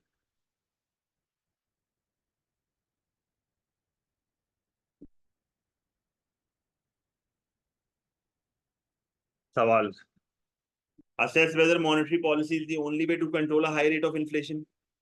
यहाँ पर आपकी मर्जी है कौन सी policy उठाओगे। assess whether monetary policy is the only way to control a high rate of inflation, which policy to select, which policy should be selected। Supply side policy select करो, अपने लिए चीज का आसान करो। मॉनेटरी पॉलिसी पूरी आपने समझा दी। आपने जो है वो मॉनेटरी पॉलिसी का कोई एक डिसएडवांटेज भी लिख दिया। फिर आपने सप्लाई साइड पॉलिसी का कोई एक टूल समझाया, चाहे इंटरवेंशनिस्ट अप्रोच का एक टूल समझा दो, मार्केट बेस्ड का एक टूल समझा दो। एक टूल आपको समझाना है। आपको ये नहीं बोला उसने कि आपको मार्केट अप्रोच चाहिए कि इंटरवेंशनिस्ट चाहिए, उसने बोला सप्लाई साइड पॉलिसी बस आपको बतानी है। आप एजुकेशन एंड ट्रेनिंग को एज अ प्रायोरिटी पॉइंट बनाओ, स्किल्स बढ़ाओ, प्रोडक्टिविटी बढ़ाओ, कॉस्ट कम करो, एग्रीगेट सप्लाई बढ़ा दो, प्राइस लेवल कम कर दो। सही है। पर इस चीज को याद रखना कि एजुकेशन एंड ट्रेनिंग से एलआरएस बढ़ता है। सही है। तो आपने मॉनेटरी पॉलिसी से इन्फ्लेशन कंट्रोल करी, उसका एक डिसएडवांटेज। सप्लाई साइड पॉलिसी से इन्फ्लेशन कंट्रोल करी, उसका एक डिसएडवांटेज। फिर आप इवैल्यूएशन के ऊपर आए, आपने बोला monetary policy is not the only policy to control high rate of inflation, there are other policies as well. फिर आपने बोला कि यार मॉनेटरी पॉलिसी जो है वो इमीडिएट सोल्यूशन है, however it is a conflicting policy, while supply side policy is a non-conflicting policy, non-inflationary growth है, but it is a long term policy। इसका मतलब एंड में आप अपने आंसर को आप इस तरीके से डाल दो, whether the issue is immediate or a long term। if the issue is immediate you will have to go for monetary policy, आपके पास कोई ऑप्शन नहीं है। but if the issue is long term you can wait, you can apply supply side policies, और आप थोड़ा और sustain करो inflation को, इकोनॉमी में थोड़ा बर्दाश्त करो इस चीज को, और इकोनॉमी में लॉन्ग टर्म सोल्यूशन की तरफ जाओ। क्लियर है ये चीज? Demand side policy short term में ही बेनिफिशियल होती है, बिल्कुल सही कह रहे हो, बिल्कुल सही पॉइंट है।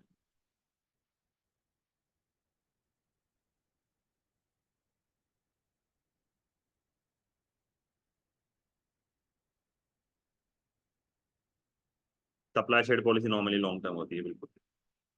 ठीक है। अब अगर यही क्वेश्चन फिजिकल वर्सेस मॉनेटरी होता तो भी सेम इवैल्यूएशन होती। अगर ये question physical versus monetary, sorry, अगर ये question physical versus supply side होता फिर भी सेम इवैल्यूएशन होती। अगर ये question physical versus supply side होता तो भी सेम इवैल्यूएशन होती। अगर ये क्वेश्चन फिजिकल वर्सेस मॉनेटरी होता तो एक फर्क आपका आ जाता, जिधर तुम मॉनेटरी को ज्यादा अपर हैंड दे रहे होते फिजिकल से। सही है। जिधर तुम ज्यादा एक अपर हैंड दे रहे होते फिजिकल मॉनेटरी को, क्योंकि वो दोनों इन्फ्लेशन कंट्रोल कर रही होती। तो जैफा बेटे वही बात है ना, बताया तो ये भी मैंने। अब इवैल्यूएशन में शॉर्ट टर्म लॉन्ग टर्म तो जाओगे, पर कॉन्फ्लिक्टिंग नॉन कॉन्फ्लिक्टिंग वाली भी बात करोगे। Demand side helpful in the short run ना बेटा, शायद बताया तो सही। AO3 में आप किसी की साइड नहीं ले रहे ना, सबसे अच्छा इवैल्यूएशन वही होता है जहां पर तुम साइड नहीं ले रहे होते। देखो माइक्रो की इवैल्यूएशन में साइड आप ले सकते हो, मैक्रो में बहुत रेयर क्वेश्चन है जहां पर आप साइड लेते हो किसी एक चीज की। जैसे फिजिकल वर्सेज मॉनेटरी में तुम साइड ले लोगे मॉनेटरी की।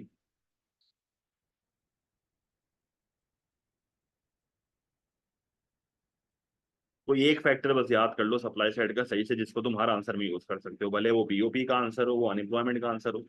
इस टाइम पे स्मार्ट वर्क करो, चंक्स याद कर लो, बीच बीच में से चीजोगे। Monetary demand pull cost push को दोनों करता है, तभी फिजिकल से बेहतर है वो। मोनिश बेटा समझा नहीं आपने क्या लिखा है? अब आगे सुनना। नेक्स्ट चीज यहाँ पर आपकी आती है डिफ्लेशन। डिफ्लेशन का मतलब होता है नेगेटिव इन्फ्लेशन। डिफ्लेशन का मतलब होता है जब एक इकोनॉमी में प्राइस लेवल कम हो जाती है। Deflation are of two types. Economy में प्राइस लेवल एग्रीगेट डिमांड के कम होने की वजह से भी होती है, इकोनॉमी में प्राइस लेवल कम शॉर्ट टर्म एग्रीगेट सप्लाई के बढ़ने से भी होती है। लिख लो अपने पास ये। डिफ्लेशन का मतलब होता है persistent and sustained fall in the general price level. Deflation can be due to a fall in aggregate demand, which is bad deflation. Deflation can be due to a rise in short and aggregate supply, which is good deflation. तो bad deflation aggregate demand के कम होने से आती है। Why it is bad? क्योंकि इससे production कम होती है, डिमांड फॉर लेबर कम होता है, अनएम्प्लॉयमेंट बढ़ जाता है, सिक्लिकल अनएम्प्लॉयमेंट आ जाती है, डिमांड डेफिशिएंट अनएम्प्लॉयमेंट आ जाती है। तो देखो मैंने ग्राफ भी बनाया, मेरे सेशन भी शो करा हुआ है, एडी कम करके भी दिखाया हुआ है। फिर एक और चीज आपको यहाँ पर पता होनी चाहिए, एग्रीगेट डिमांड कम क्यों हो रहा है, उसके कंपोनेंट्स में चेंज आ रहा है। जैसे फॉर एग्जांपल आपने बोला कि गवर्नमेंट ने इंटरेस्ट रेट को बढ़ा दिया है, या गवर्नमेंट ने कॉन्ट्रैक्शनरी फिस्कल या कॉन्ट्रैक्शनरी मॉनेटरी पॉलिसी लगाई हुई है, डिमांड साइड पॉलिसीज लगाई हुई है कॉन्ट्रैक्शनरी, उससे आपकी इकोनॉमी का जो है वो एडी कम हो रहा है, जिसकी वजह से बैड डिफ्लेशन आ रही है। या आप बोलोगे यार कंज्यूमर और बिजनेस कॉन्फिडेंस लो है, सी कम है, आई कम है, तो ऐसी कोई भी चीज जो है आप उसको मेंशन करके दे सकते हो। फिर आप उसको और मजीद जो है ना वो फायदे बताओ। देखो नुकसान तो मैंने बता दिया, फायदे क्या है। भाई देखो जब इकोनॉमी में बैड डिफ्लेशन होती है तो प्राइस लेवल कम होता है ना आपकी इकोनॉमी में, तो बाहर वालों को तो आपका मुल्क सस्ता लग रहा है। अब क्योंकि बाहर वालों को आपका मूल सस्ता लग रहा है तो आपका एक्सपोर्ट का रेवेन्यू बढ़ जाएगा। आपकी इकोनॉमी में कॉन्फिडेंस लो है, इसका मतलब लोग इंपोर्ट भी नहीं करेंगे, तो इंपोर्ट का एक्सपेंडिचर भी कम होगा। अनएम्प्लॉयमेंट बढ़ेगी तो सरप्लस ऑफ वर्कर्स होंगे, इकोनॉमी में वेजेस कम होंगी, शॉर्ट एंड एग्रीगेट सप्लाई बढ़ जाएगा। फिर आप ये भी बोलो कि यार अगर एक बंदा है जिसने पैसा सेव किया हुआ है, या एक लेंडर है जिसने किसी को पैसा दिया हुआ है, जो फिक्स इनकम अर्नर्स हैं, जो पेंशन अर्नर्स हैं, जो स्टेट बेनिफिट पे डिपेंडेंट है, उनका तो फायदा ही हो रहा है ना। क्योंकि जब इकोनॉमी में प्राइस लेवल कम होती है तो परचेजिंग पावर तो बढ़ जाती है, रियल इनकम तो बढ़ जाती है। फिर आप बोलोगे if the deflation is good. Good deflation कब आती है? जब आप सप्लाई साइड पॉलिसीज लगाते हो, क्योंकि उसमें आप अपने शॉर्ट एंड एग्रीगेट सप्लाई को अगर बढ़ा दोगे तो प्राइस लेवल कम हो जाएगी, नॉन इन्फ्लेशनरी ग्रोथ। तो सवाल, इज डिफ्लेशन बैड? तो it depends weather the it is good और बैड, पहला point. Is deflation always bad? तो आप बोलो टाइप ऑफ डिफ्लेशन पर डिपेंड करता है। दूसरा, the stand point of the economy. अगर एक इकोनॉमी में बहुत ज्यादा डिफ्लेशनरी गैप है तो उस टाइम पे डिफ्लेशन इज बैड। पर अगर एक इकोनॉमी में बहुत कम डिफ्लेशनरी गैप है तो उस टाइम पे डिफ्लेशन इज गुड, क्योंकि वो प्राइस लेवल कम होना उस टाइम पे ज्यादा बेहतर होगा। अच्छा, अगर डिफ्लेशनरी गैप कम है तो कौन सी डिफ्लेशन प्रेफर्ड है? मैंने तो आपको ये तो बता दिया कि अगर डिफ्लेशनरी गैप कम है तो डिफ्लेशन इज प्रेफर्ड, पर कौन सी डिफ्लेशन? जब एक इकोनॉमी में डिफ्लेशनरी गैप बहुत कम होता है और पोटेंशियल के बहुत करीब होते हैं तो डिफ्लेशन तो आनी चाहिए, पर कौन सी आनी चाहिए?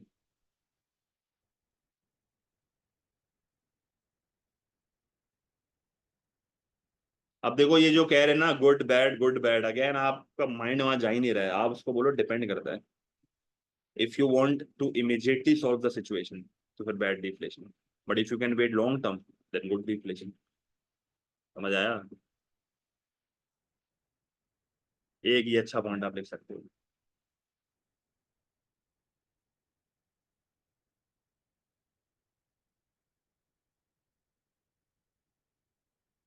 ये भी लिख सकते हैं साहब।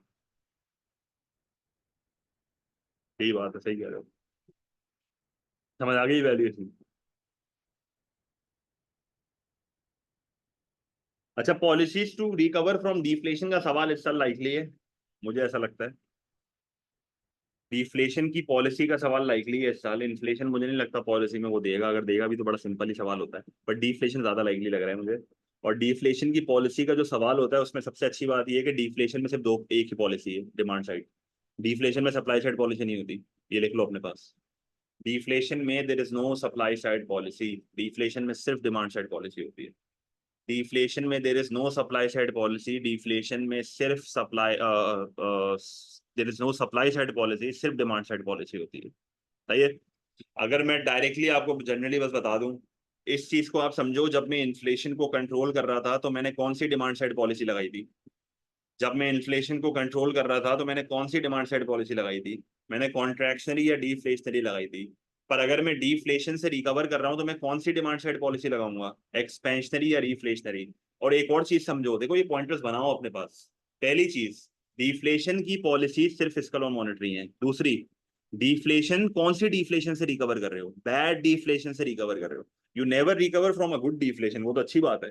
तो आप बैड डिफ्लेशन से रिकवर कर रहे हो। डिफ्लेशन की सिर्फ दो पॉलिसीज है, फिस्कल एंड मॉनेटरी। और कौन सी लगा रहे हो? एक्सपेंशनरी या रिफ्लेशनरी। रिफ्लेशनरी का मतलब इकोनॉमी के अंदर हवा भरी जा रही है, वापस इकोनॉमी को एक्सपेंड किया जा रहा है। तो एक्सपेंशनरी फिस्कल पॉलिसी में आप क्या करोगे? आप इनकम टैक्स को कम करोगे, डिस्पोजेबल इनकम बढ़ेगी, कंजम्पशन बढ़ेगी, एडी बढ़ेगा, प्रोडक्शन बढ़ेगी, डिमांड फॉर लेबर बढ़ेगा, एम्प्लॉयमेंट बढ़ेगी, इकोनॉमिक ग्रोथ अचीव हो जाएगी, फुल एम्प्लॉयमेंट का ऑब्जेक्टिव अचीव हो जाएगा, मल्टीप्लायर इफेक्ट आएगा, but there will be a conflict with price stability, क्योंकि एडी बढ़ बढ़ के डिमांड में इन्फ्लेशन आ जाएगी। तो फिस्कल पॉलिसी का, एक्सपेंशनरी का अनइंटेंडेड कॉन्सिक्वेंस क्या होता है? कि हाइपर इन्फ्लेशन आ जाए। देखो जो पॉलिसी के जनरल डिसएडवांटेजेस होते हैं ना, वो अनइंटेंडेड कॉन्सिक्वेंस नहीं होता। पॉलिसी लगाते हुए आपको ये पता है कि उस पॉलिसी के ये नुकसान है, पर ये अनइंटेंडेड कॉन्सिक्वेंस है कि तुम करना क्या चाह रहे थे, हो क्या गया। फिर तुम उसको ये भी बोलो कि इनकम टैक्स के कम करने से एक बहुत बड़ा नुकसान ये है कि इनकम टैक्स एक प्रोग्रेसिव नेचर का टैक्स होता है, इससे इकोनॉमी में इनइक्वालिटी ऑफ इनकम बढ़ जाएगी। तुम एक और चीज देखो, आप जब इनकम टैक्स को कम कर दोगे तो इसका एक और फायदा है। क्या फायदा है?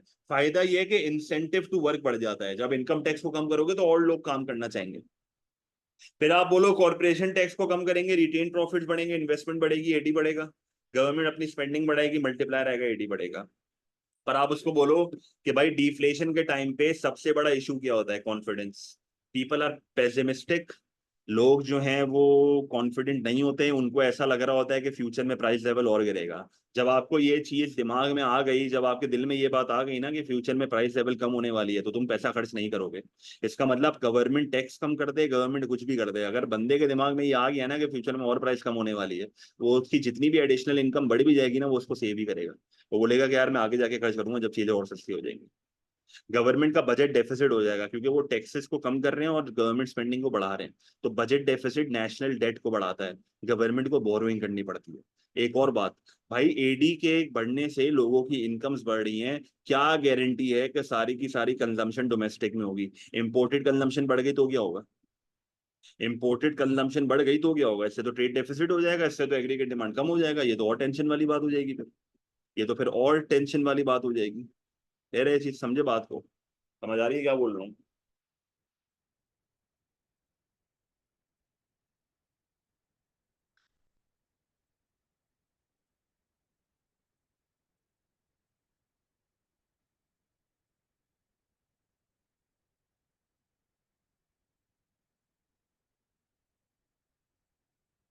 अच्छा, एक्सपेंशनरी मॉनेटरी पॉलिसी में क्या होगा कि मनी सप्लाई बढ़ता है, इंटरेस्ट रेट को कम करते हो। ये वही बात है जो मॉनेटरी इन्फ्लेशन मैंने आपको नहीं बताया था, जैसे सर्कुलेशन ऑफ मनी को बढ़ा देते हैं, इंटरेस्ट रेट को कम कर देते हैं। तो वही बात है, सेव ज्यादा, सेव कम होगा, स्पेंड ज्यादा होगा, कंज्यूम ज्यादा होगा, बोरो ज्यादा करेंगे, सी बढ़ेगा, आई बढ़ेगा। इंटरेस्ट रेट गिरेगा तो करेंसी गिरेगी, बैलेंस ऑफ ट्रेड सरप्लस होगा, तो सारे कंपोनेंट्स एडी को बढ़ा देंगे। नुकसान आपके सामने है। Banks might not be willing to lend, absence of creditworthy borrowers. यही बात है कि आप इंटरेस्ट रेट को कम भी कर दोगे तो भाई देखो, इंटरेस्ट रेट कम कर देगी सेंट्रल बैंक। कमर्शियल बैंक अगर बोल रही है मुझे लोन नहीं देना, तो क्या उखाड़ लोगे? प्राइवेट सेक्टर बैंक से उनकी मर्जी है भाई। अब फिर आप वही बोलो, टाइम लैग है, इंटरेस्ट ऑलरेडी टू लो। अगर लेट से मैं कहता हूँ आप इंटरेस्ट रेट को 2% से 1.5% कर रहे हो, फिर क्या फायदा होगा? फिर कोई फायदा नहीं होगा। सही है। तो जनरलाइज मॉनेटरी पॉलिसी के डिसएडवांटेज वैसे याद कर लो। टाइम लैग वाला इशू हर जगह आ सकता है। सही है। सवाल, ये सवाल मुझे लग रहा है लाइकली है इस साल ये वाला। How fiscal and monetary policy could be used to solve the problem of deflation assets, which policy is likely to be more effective? ये आया नहीं है काफी टाइम से मेरे हिसाब से। इन्फ्लेशन वाला फिर भी वेरिएंट्स में आया है। Define deflation. डिफ्लेशन बताओ, फिस्कल मॉनेटरी पॉलिसी समझाओ, एक एक डिसएडवांटेज बताओ। इवैल्यूएशन सबसे इंपॉर्टेंट है यहाँ पे। इन्फ्लेशन में कौन सी ज्यादा बहुत बेहतर थी फिस्कल मॉनेटरी में से, बताना जरा। इन्फ्लेशन में कौन सी ज्यादा बेहतर थी, फिस्कल मॉनेटरी? बेटा फिस्कल मॉनेटरी में से पूछ रहा हूँ। इन्फ्लेशन में फिस्कल अच्छी थी, मॉनेटरी अच्छी थी? मॉनेटरी अच्छी थी। डिफ्लेशन में कौन सी अच्छी होगी? डिफ्लेशन में कौन सी अच्छी होगी? डिफ्लेशन में फिस्कल अच्छी होगी, क्योंकि डिफ्लेशन के टाइम पे the main issue is confidence. उस कॉन्फिडेंस को बिल्ड बैक करने के लिए आपको फिस्कल पॉलिसी यूज करना है, क्योंकि government spending is the only component which can recover the economy from deflation, which can recover the economy from recession. आप इंटरेस्ट रेट को कम कर दो, आप कुछ भी कर दो, लोगों में कॉन्फिडेंस नहीं है, लोग स्पेंडिंग नहीं करेंगे। लोगों में कॉन्फिडेंस बिल्ड बैक करने के लिए आपको गवर्नमेंट स्पेंडिंग को यूज करना है एज अ टूल, ताकि इकोनॉमी में कॉन्फिडेंस बढ़े, इकोनॉमी में स्पेंडिंग बढ़े। समझ आ रही है बात?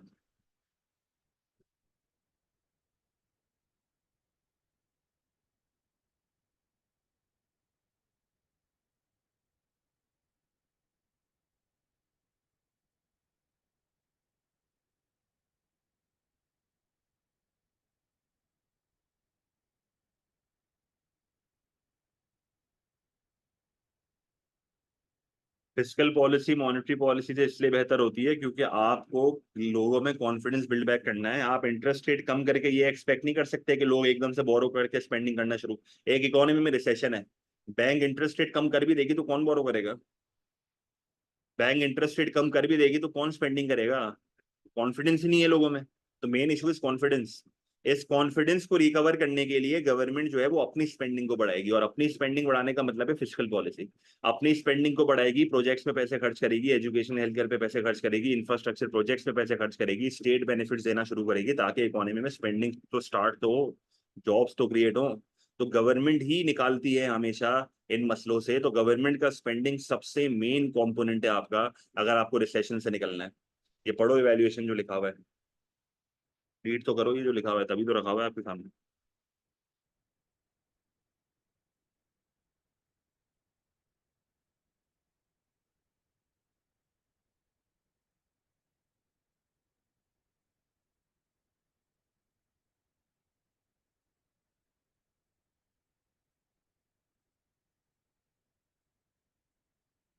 सही है।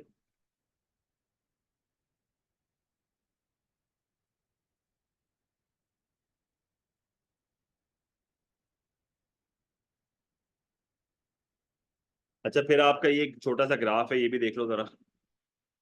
रेट ऑफ इन्फ्लेशन लिखा हुआ है यहाँ पे लिखा हुआ है टाइम। सही है। ये मैं बहुत जल्दी जाऊंगा, बहुत क्विक जाऊंगा, इसमें मैं टाइम नहीं लगाऊंगा, एक बार में सुन लेना। जब एक इकोनॉमी में रेट ऑफ इन्फ्लेशन या rate of price change positive होता है, इसका मतलब प्राइस बढ़ रही है, नेगेटिव होता है इसका मतलब प्राइस कम हो रही है। इन्फ्लेशन का मतलब होता है price level is increasing at an increasing rate. तो ये ए से लेके बी जो है वो इन्फ्लेशन है, क्योंकि रेट पॉजिटिव है। तो जब पॉजिटिव रेट बढ़ता है तो डेट इज इन्फ्लेशन। सही है। अच्छा, डिसइंफ्लेशन का मतलब होता है प्राइस लेवल अभी भी बढ़ रही है but at a decreasing rate. जैसे देखो, +10% से +5% हो गया। तो पॉजिटिव रेट कम होने का मतलब ये नहीं है कि प्राइस लेवल कम हो रहा है, पॉजिटिव रेट कम होने का मतलब ये है कि प्राइस अभी भी बढ़ रही है पर कम से बढ़ रही है, तो दिस इज डिसइंफ्लेशन। डीफ्लेशन का मतलब होता है जब रेट ऑफ इन्फ्लेशन नेगेटिव हो जाए। जिधर रेट ऑफ इन्फ्लेशन नेगेटिव हो गया वहां पर डीफ्लेशन स्टार्ट हो गई, नेगेटिव रेट आ गया। जिधर तुम नेगेटिव रेट पे आ गए वहां तुम समझ जाओ प्राइस लेवल कम होना स्टार्ट हो गई है। रीफ्लेशन का मतलब होता है जब नेगेटिव रेट कम हो जाए। ये वैसे तो सिलेबस में नहीं है, इतना इंपॉर्टेंट नहीं है, पर पता होना चाहिए कि अगर -4 से -2 हो गया मतलब प्राइस अभी भी गिर रही है पर कम से गिर रही है, तो ये फिर वाला जो सेगमेंट है ना, ये रिफ्लेशन वाला सेगमेंट है, बट अगेन सिलेबस में नहीं है। तो इन्फ्लेशन का मतलब price level is increasing at an increasing rate. Disinflation का मतलब है price level is increasing at a decreasing rate. और डीफ्लेशन का मतलब है कि इकोनॉमी का प्राइस लेवल फॉल हो रहा है। हमेशा याद रखना, एक गलती बच्चे बहुत करते हैं, डीफ्लेशन की जब तुम डेफिनेशन लिख रहे हो तो डिक्रीज इन प्राइस कभी भी नहीं लिखना, fall in the price level लिखना। सही है। डीफ्लेशन में fall in the price level लिखना बहुत इंपॉर्टेंट है, ये फॉल का वर्ड यूज करो वरना गड़बड़ हो जाती है। फिर एक छोटा सा सेगमेंट हमारा कैलकुलेशन ऑफ इन्फ्लेशन का है, ये भी बहुत बेसिक है, मैं इसको क्विकली समझा रहा हूँ। सही है, P2 के हिसाब से समझा रहा हूँ। रिटेल प्राइस इंडेक्स या कंज्यूमर प्राइस इंडेक्स एक मेथड होता है to measure the rate of inflation. सही है। ये जो हम बार बार बात कर रहे हैं कि इन्फ्लेशन, डिसइन्फ्लेशन, डीफ्लेशन, ये कैलकुलेट कैसे होता है। देखो, आप इस चीज को समझो कि गवर्नमेंट के स्टैटिस्टिशियंस होते हैं, गवर्नमेंट के बाकायदा डिपार्टमेंट्स होते हैं, और गवर्नमेंट उन लोगों को जो है ना वो लोगों के घर पे भेजती है और कहती है कि हाउस होल्ड्स पे जाके जो है ना वो सर्वे करो। और वो सर्वे ये होगा कि उन लोगों से पूछो कि वो डेली बेसिस पे क्या खरीदते हैं, उनकी इनकम क्या है। सही है। तो इससे आपको ये पता चल जाएगा कि हाउस होल्ड जो हैं वो डेली बेसिस पे क्या खरीदते हैं, उनके स्पेंडिंग पैटर्न्स पता चल जाएंगे। फिर इतने सारे हाउस होल्ड का मेरे पास डेटा आ जाएगा, मैं उन सबको करूंगा कॉमन। और मैं कॉमन करके देखूंगा डेली बेसिस पे इकोनॉमी में सबसे ज्यादा कौन सी चीजें खरीदी जाती हैं। फिर मैं वेट्स असाइन करूंगा। वेट्स असाइन करने का मतलब है, वेट जो है ना वो रिप्रेजेंट करता है the proportion of income spent on the good, क्योंकि मैंने लोगों की इनकम लेवल भी पूछी है। लेट से मैं कहता हूँ कि एक घर की इनकम फॉर एग्जांपल 10,000 रुपए, और उनकी इकोनॉमी और उनकी 4,000 रुपए ना सिर्फ चावल पे जा रहे हैं। इसका मतलब पाकिस्तान में जो मेजोरिटी इनकम लोगों की जाती है ना वो चावल और आटे पे जाती है। तो चावल और आटे की बहुत ज्यादा इंपॉर्टेंस है in the calculation of inflation. If the price of rice और व्हीट चेंजेस, इकोनॉमी में एक बहुत मेजर चेंज आएगा महंगाई के ऊपर। इसका मतलब क्या हुआ कि अगर एक गुड आपकी आपकी इनकम का बड़ा हिस्सा लेके जा रहा है तो इन्फ्लेशन की कैलकुलेशन में उसको इंपॉर्टेंस दी जाएगी। अब मसला क्या आता है, इन्फ्लेशन की कैलकुलेशन बहुत ज्यादा कॉम्प्लेक्स होती है, और उस कॉम्प्लेक्सिटी को कम करने के लिए ना गवर्नमेंट यूज करती है इंडेक्स नंबर्स को। मैंने लास्ट क्लास में जब मैं आपको जीडीपी डिफ्लेटर बता रहा था तो मैंने आपको थोड़ी बहुत चीजें इंडेक्स नंबर्स के बारे में बताई थी। इंडेक्स नंबर्स बेसिकली वो नंबर्स होते हैं जो कैलकुलेशन ऑफ इन्फ्लेशन की कॉम्प्लेक्सिटी को जो है ना वो आसान कर देते हैं। कैसे आसान कर देते हैं, बहुत सिंपल सा एक तरीका मैं आपको बता रहा हूँ। आपने 2020 का पूरा डेटा निकाल लिया, अब आपको डेटा मॉनिटर करना है। आप करंट डेटा को कंपेयर तो करोगे ना, मैंने आपको बताया था हर खानदान में एक काला बच्चा है जिससे कंपेयर किया जाएगा। तो इकोनॉमी का भी एक ऐसा साल चूज किया जाएगा जो कि सबसे बेस्ट ईयर होगा। तो लेट से मैं कहता हूँ 2010 मेरा बेस्ट ईयर है, ये मेरा बेस ईयर है। और मैंने आपको बताया था बेस ईयर को हमेशा कौन सा नंबर दिया जाता है, 100। चाहे इन्फ्लेशन हो या ना हो, हम अज्यूम करते हैं कि नो इन्फ्लेशन। अगर वो सवाल में भी तुम्हें लिख के दे देना कि 2010 में 20% की इन्फ्लेशन है और 2010 हमारा बेस ईयर है, उस 20% इन्फ्लेशन को इग्नोर कर दो। बेस ईयर में नो इन्फ्लेशन, तो इंडेक्स कितना है, 100। 2011, अच्छा अब ये इंडेक्स कैलकुलेट कैसे हो रहे हैं ये P2 में आपसे नहीं पूछेगा वो। 2010 का इंडेक्स है 100, 2011 का इंडेक्स कितना है, 125। New minus old divided by old multiplied by 100, formula लगाओ, 25% की इन्फ्लेशन आ रही है, पॉजिटिव आ रही है, इसका मतलब प्राइस लेवल बढ़ रही है। 2012 का इंडेक्स था 140। 2010 से 2012 कितनी इन्फ्लेशन है बता सकता है कोई। 2010 से 2012 कितनी इन्फ्लेशन है, अगर मैं 2010 और 2012 को कंपेयर करूं। अगर मैं 2010 और 2012 को कंपेयर करूं तो इन्फ्लेशन कितनी आ रही है। 40% की इन्फ्लेशन आ रही है, सही है, 40% की इन्फ्लेशन आ रही है। क्यों? क्योंकि आप 100 और 140 का परसेंटेज चेंज निकालोगे तो 40% की इन्फ्लेशन आ जाएगी। पर अगर आपसे वो पूछता है 2011 और 2012 की कितनी इन्फ्लेशन है, फिर क्या बताओगे? आप सिंपली इंडेक्स को माइनस नहीं कर सकते, आपको परसेंटेज चेंज निकालना है। 125 से 140 का परसेंटेज चेंज है 12%। इसका मतलब 12% की इन्फ्लेशन है इफ वी कंपेयर 2012 विद 2011। इसका मतलब आपको वो पेपर में इंडेक्स दे देगा, वो आपको 2010 का, 11 का, 12 का, 13 का इंडेक्स दे देगा, वो बोलेगा इन्फ्लेशन का रेट निकाल के दो। अगर आपका परसेंटेज चेंज पॉजिटिव आ रहा है, इन्फ्लेशन है, परसेंटेज चेंज नेगेटिव आ रहा है, डिफ्लेशन है। अगर तुम 3 साल का एक साथ कर रहे हो और आपका पॉजिटिव रेट कम हो रहा है, तो पॉजिटिव रेट कम होने का मतलब है वो डिसइन्फ्लेशन है। तो वो कैच आप कर लोगे पेपर में, कोई बड़ी बात नहीं है। तो रेट ऑफ इन्फ्लेशन क्यों निकाला जाता है? क्योंकि आपको इकोनॉमी में कॉस्ट ऑफ लिविंग देखनी होती है। रेट ऑफ इन्फ्लेशन क्यों निकाला जाता है? क्योंकि आपको पॉलिसीज लगानी होती हैं। रेट ऑफ इन्फ्लेशन क्यों निकाला जाता है? फॉर कंपैरिजन पर्पसेस निकाला जाता है। रेट ऑफ इन्फ्लेशन क्यों निकाला जाता है? आपको इकोनॉमी के स्टैंडर्ड ऑफ लिविंग को देखना होता है। आपको देखना होता है कि whether the government need to give out state benefits और नॉट। तो there are pros of calculating inflation. CPI के पॉजिटिव्स भी होते हैं, सीपीआई के नेगेटिव्स भी होते हैं। कैलकुलेशन ऑफ इन्फ्लेशन के दौरान मसले भी होते हैं। तो ये प्योरली रीडिंग मटेरियल है, नोट्स से आपको रीड करना है। कैलकुलेशन ऑफ इन्फ्लेशन की एक वीडियो भी है, मैंने आपको बोला था आप देख लेना, पर मैंने आपको जनरल आइडिया यहाँ पर दे दिया है, P2 के लिए इतना काफी है। अगर इस कैलकुलेशन ऑफ इन्फ्लेशन में क्वेश्चन आ भी जाता है सेक्शन सी में, तो वो तो अवॉइड ही करना है। पर अगर 12 मार्क का सवाल बहुत आसान हुआ और 8 मार्क का सवाल इसके ऊपर हुआ, और पूरा सवाल कैलकुलेशन ऑफ इन्फ्लेशन में कभी भी नहीं होगा, वो खाली 2-3 मार्क में ही पूछ रहा होगा, बाकी सवाल कुछ और ही होगा।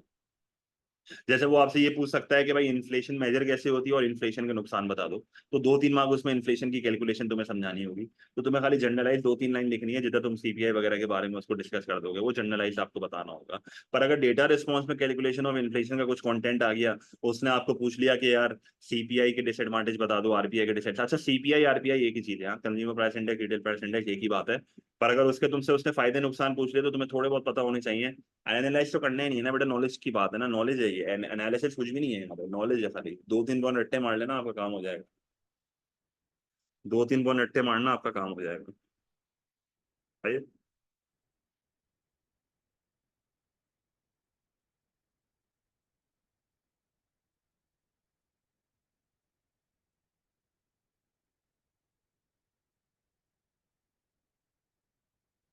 सही है।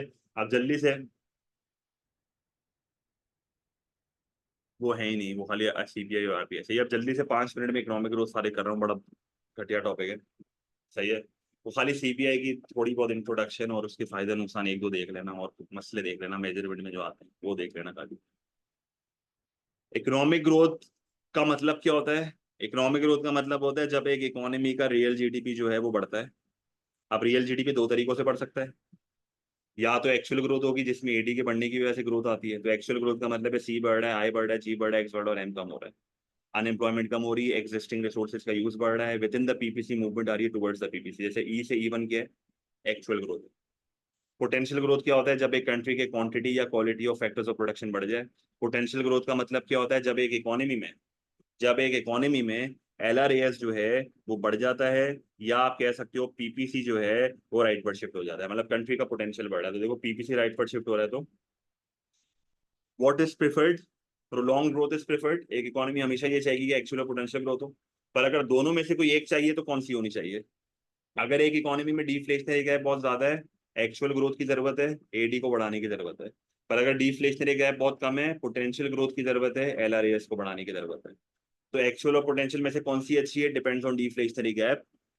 बट एज एन इकोनॉमिस्ट आप ऑलवेज प्रेफर करोगे प्रोलॉन्ग ग्रोथ। प्रोलॉन्ग ग्रोथ का मतलब है कि एडी भी बढ़ रहा है, एलआरएस भी बढ़ रहा है। फिर आप जो है, एक 12 मार्क का सवाल इसका आया था, assess whether economic growth is always desirable for an economy. March 24 में अभी आया है ऐसा सवाल। सेम क्वेश्चन मार्च 23 में भी आया है। ये भी हो सकता है कि पूछ ले हमारी अटेम्प्ट में, इकोनॉमिक ग्रोथ के फायदे नुकसान, हो सकता है। या तो डेटा रिस्पॉन्स में या सेक्शन सी में शायद पूछ ले, बड़ा आसान है ये। इकोनॉमिक ग्रोथ को डिफाइन करोगे, एक्चुअल ग्रोथ पोटेंशियल ग्रोथ के बारे में बताओगे। डिजायरेबिलिटी क्या है बताओ कि भाई ग्रोथ होती है तो इनकम्स बढ़ती हैं, अफोर्डेबिलिटी बढ़ती है, गुड्स एंड सर्विसेज लोग अफोर्ड कर सकते हैं तो स्टैंडर्ड ऑफ लिविंग बढ़ता है। एडी बढ़ता है, प्रोडक्शन बढ़ता है, डिमांड फॉर लेबर बढ़ता है, अनएम्प्लॉयमेंट कम होती है तो स्टैंडर्ड ऑफ लिविंग बढ़ते हैं। फिर आप बोलो इनकम्स बढ़ती हैं, इकोनॉमी में ग्रोथ आती है, तो income tax revenue, direct tax revenue, corporation tax revenue, फिर गवर्नमेंट अपनी स्पेंडिंग बढ़ाती है एजुकेशन एंड हेल्थ केयर पे, तो और भी बहुत फायदे होते हैं। फिर आप लिखोगे आउटपुट बढ़ रहा है इकोनॉमी का, तो एक्सपोर्ट का रेवेन्यू भी बढ़ सकता है, जिससे करंट अकाउंट की पोजीशन इंप्रूव होगी। सही है। रियल जीडीपी बढ़ेगा तो इकोनॉमी में कॉन्फिडेंस बिल्ड बैक होगा, इकोनॉमी में जो है वो मल्टीनेशनल आएंगी। नुकसान क्या है? नुकसान ये है कि एडी के बढ़ने से डिमांड पर इन्फ्लेशन आती है, लॉन्गर वर्किंग आवर्स होंगे तो लोगों का स्टैंडर्ड ऑफ लिविंग कम हो जाएगा, कैपिटल इंटेंसिव होगा तो टेक्नोलॉजिकल अनएम्प्लॉयमेंट होगी, इंपोर्टेड कंजम्पशन बढ़ गई तो ये भी एक मसला है, रैपिड इकोनॉमिक ग्रोथ हो गई तो ये अनसस्टेनेबल होगी, एक्सप्लॉइटेशन ऑफ रिसोर्सेज होगी। सही है, फ्यूचर जनरेशन के लिए कुछ बचेगा नहीं। अगर फैक्ट्रीज लग रही हैं तो पोल्यूशन बहुत होगा, एनवायरमेंटल डैमेज बहुत होगा, अनइवन डिस्ट्रीब्यूशन हो सकती है। ये वाला ग्राफ तुम पेपर में बना सकते हो। 3 एडवांटेज 2 डिसएडवांटेज बताओ, आसान सवाल है। आसान सवाल है, 3 वर्सेस 2 करो, और फिर एंड में आपको जो है वो बताना है कि क्या इकोनॉमिक ग्रोथ के कॉन्सिक्वेंसेज हमेशा पॉजिटिव होते हैं, क्या इकोनॉमिक ग्रोथ हमेशा डिजायरेबल होती है। तो ये डिपेंड करता है if the benefits are equally shared, ये डिपेंड करता है on the extent of capital intensive, ये डिपेंड करता है सस्टेनेबल है या नहीं, ये डिपेंड करता है कि ग्रोथ कौन से टाइप की है, prolong growth is the way to go. आप ये भी लिख सकते हो it also depends on the deflationary gap, कि कौन सी ग्रोथ डिजायरेबल है या नहीं है। आप ये भी कह सकते हो कि भाई आपका टारगेट सिर्फ इकोनॉमिक ग्रोथ ही है या उसके बाद आपको इकोनॉमिक डेवलपमेंट भी करनी है, क्योंकि इकोनॉमिक डेवलपमेंट का मतलब है क्वालिटी ऑफ लाइफ का बढ़ना, और इकोनॉमिक डेवलपमेंट तभी होती है जब इकोनॉमिक ग्रोथ होती है। अब आपका मोटिव सिर्फ इतना है कि लोगों की इकोनॉमी में इनकम्स बढ़े, या आपका मोटिव ये है कि इकोनॉमिक ग्रोथ के साथ इकोनॉमिक डेवलपमेंट भी हो? क्योंकि अगर आपका मोटिव सिर्फ ये है ना कि इकोनॉमिक ग्रोथ हो, तो फिर इन्वायरमेंटल डैमेज और टेक्नोलॉजिकल अनएम्प्लॉयमेंट और लॉन्गर वर्किंग आवर्स, तो ये सब आपको बर्दाश्त करना पड़ेगा। पर अगर आपको ऑब्जेक्टिव इकोनॉमिक डेवलपमेंट है, तो फिर आपको ये मसले हल करने पड़ेंगे, पोल्यूशन के मसले, लॉन्गर वर्किंग आवर्स के मसले, वर्किंग कंडीशंस के मसले, ये सारी चीजें। है ये। एक और इसका जो सवाल आया था वो ये वाला था, 8 मार्क का क्वेश्चन, ये भी मेरे ख्याल में नवंबर का सवाल है मेरे हिसाब से। सवाल यहाँ पर ये है कि with the help of an aggregate demand and aggregate supply diagram explain how a decrease in interest rate could cause economic growth. कह रहा है इंटरेस्ट रेट के कम होने से इकोनॉमिक ग्रोथ कैसे होगी, and whether this economic growth will always result in inflation. तो आप बताओ कि इकोनॉमिक ग्रोथ होती क्या है, इन्फ्लेशन क्या होता है, इंटरेस्ट रेट क्या होता है, एडी बढ़ने का डायग्राम बनाओ। बताओ कि इंटरेस्ट रेट के कम होने से एक्सपेंशनरी मॉनेटरी पॉलिसी अप्लाई हो रही है, तो वही सेवर्स बोरोवर्स डेप्रिसिएशन वाली बातें बताओ, एडी बढ़ाओ, मल्टीप्लायर इफेक्ट आएगा, इकोनॉमिक ग्रोथ होगी। फिर बताओ कि क्या इकोनॉमिक ग्रोथ से हमेशा इन्फ्लेशन होगी, डिपेंड्स ऑन डिफ्लेशनरी, क्या it will depend on the cause of economic growth. अगर अच्छा, ये भी एक बहुत अच्छा पॉइंट है, इकोनॉमिक ग्रोथ से हमेशा इन्फ्लेशन होगी, डिफ्लेशनरी गैप पे तो डिपेंड करता है, but also depends on the cause of economic growth. अगर पोटेंशियल ग्रोथ है फिर थोड़ी होगी। ये भी एक बहुत अच्छा पॉइंट है, सही है।